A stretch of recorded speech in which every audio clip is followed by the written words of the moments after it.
कांग्रेस हमारे साथ है और हमें सपोर्ट कर रही है। और बोलिए सर, योगी आदित्यनाथ ने बोला है कि जो हलाल सर्टिफिकेट होगी खाने की उसको अवॉइड ही कर दिया जाए। किसको?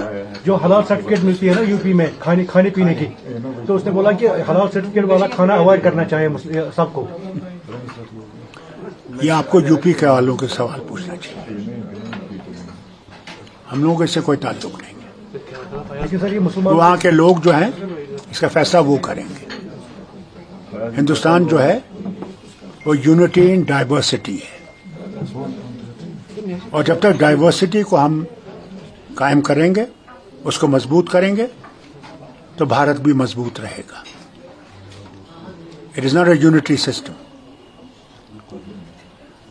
और अनेकता में एकता है, और जब तक हम अनेकता को मजबूत करते रहेंगे, वतन भी मजबूत रहेगा।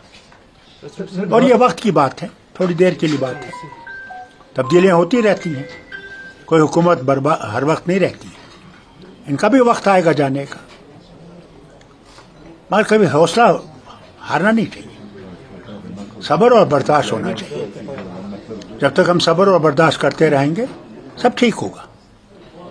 ऊपर वाला सबके लिए है, वो किसी भी मजहब से हो।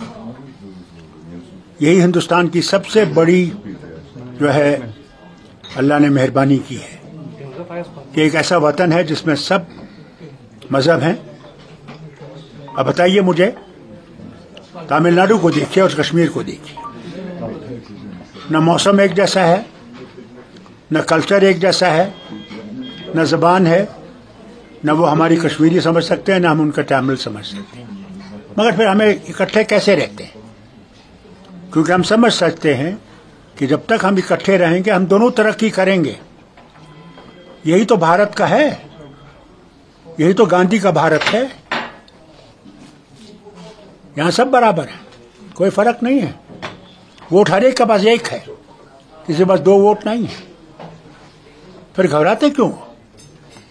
वक्त की बात है, और भी तब्दीलियां आएंगी। आगे चलिए। फारूक साहब, पहली बार आप 82 के बाद पार्लियामेंट नहीं जा रहे सर। पार्लियामेंट मैंने बहुत कर लिया, अब मुझे घर संभालना है। घर आबाद रहेगा तो वतन भी आबाद रहेगा। हमने घर को मजबूत करना है, घर की मुश्किलों को दूर करना है, यहाँ के लोगों को राहत दिलवानी है। यही हमारा मकसद है। पार्लियामेंट में जाने की जरूरत नहीं थी। पार्लियामेंट में अब जवान जाएंगे, जो हमारे वहाँ पे हमारी जो मुश्किलात हैं उनको बयान करेंगे। और हमारे पार्लियामेंट मेंबर सिर्फ हमारे लिए नहीं है, उनको वतन के लिए भी देखना पड़ेगा कि वतन में जो खराबियां हैं उनको ठीक करना पड़ेगा। ये है। सर, आज से असेंबली शुरू हुआ, अब महराज मलिक नहीं है, एनसी के एमएलए ने भी काफी प्रोटेस्ट किया वहाँ पे। तो मैंने एनसी के और जितने भी हमारे मेंबर असेंबली हैं, मैंने उनसे कहा है कि असेंबली शोरगुल के लिए नहीं है, वहाँ डिबेट होनी चाहिए, डिस्कशन होना चाहिए, जो पार्लियामेंट में ख़त्म हो गया है। पार्लियामेंट भी इसीलिए थी कि वहाँ बहस कर सकते हो, वहाँ जवाब दे सकते हो, जवाब मांग सकते हो। कुछ सालों से वो पार्लियामेंट का हाल जरा खस्ता है।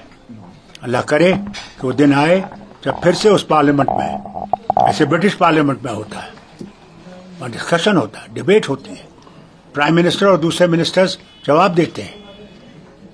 यहाँ भी एक दिन विषय वापस आएगा जब हुकूमत को जवाब देना पड़ेगा, जैसे असेंबली में देना पड़ेगा।